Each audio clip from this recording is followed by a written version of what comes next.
قبلہ شاہ صاحب میں چاہوں گا اسی پر آپ کلام فرمائیے کہ آخر وہاں کیا یہ تکبر تھا منافقین میں، ان کو کس چیز کا خطرہ تھا، ان کو کیا پریشانی تھی مسلمانوں سے آخر کہ ظاہری اعتبار سے مسلمانوں کی تعداد بھی کم ہے اور کوئی یہ لڑائی کا، غزوے کا، کوئی جنگ کا ارادہ بھی نہیں رکھتے، پھر کون سی ایسی عوامل تھے کہ جس کی وجہ سے ان کفار نے، منافقین نے یہ انداز اختیار کیا؟ بسم اللہ الرحمن الرحیم، رب اشرح لی صدری ویسر لی امری واحلل عقدۃ من لسانی یفقہوا قولی۔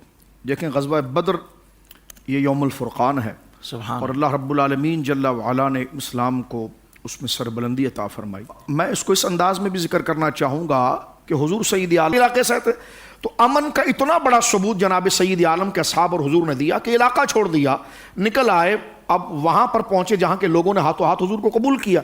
چاہیے یہ تھا کہ وہ اس بات پر تھوڑا برداشت کرتے، لیکن وہ اس میں مزاحمت کرنے لگے۔ اچھا، یہ تو ایک تصویر کا ایک رخ ہے۔ دوسرا رخ یہ کہ یہاں سعد بن معاذ جیسے جلیل القدر شخص جو خدرج قبیلے کا سردار ہے وہ مسلمان ہو گیا۔ حضرت مصعب بن عمیر رضی اللہ تعالیٰ کی زبردست تبلیغ سے وہ متاثر ہوئے اور انہوں نے اسلام قبول کیا۔ اسلام جب انہوں نے قبول کیا تو اپنے قبیلے کے اندر آئے، سارے قبیلے کو انہوں نے جمع کیا، بڑا سر و سوخ تھا، امین تھے، امانت دار حاکم تھے، اور انہوں نے کہا کہ ہے یا ہمارے پروگرام کا وقت مکمل ہوا، کل صبح پھر آپ سے ملاقات ہوگی۔ جی ہاں، بول ٹیلی ویژن کی اسکرین پر آپ کے میزبان حافظ محمد طاہر قادری کے ساتھ، اور ہمارے ٹرانسمیشن، پیاری ٹرانسمیشن رمضان میں بول۔ تب تک کے لیے مجھے اجازت دیجیے۔ السلام علیکم ورحمۃ اللہ وبرکاتہ۔ پورا سال انتظار تھا مجھے اس رمضان میں، 30 دن 6 ٹیمز، 12 کنٹیسٹنٹس، کیش کا پاؤں۔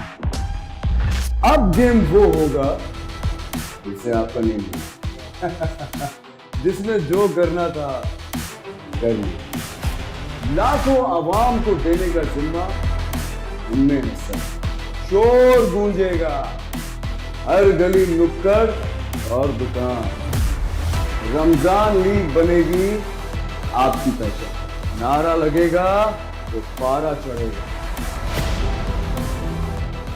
گیم شو ایسے چلے گا، رمضان لیگ روزانہ شام 7 بجے صرف بول انٹرٹینمنٹ پر۔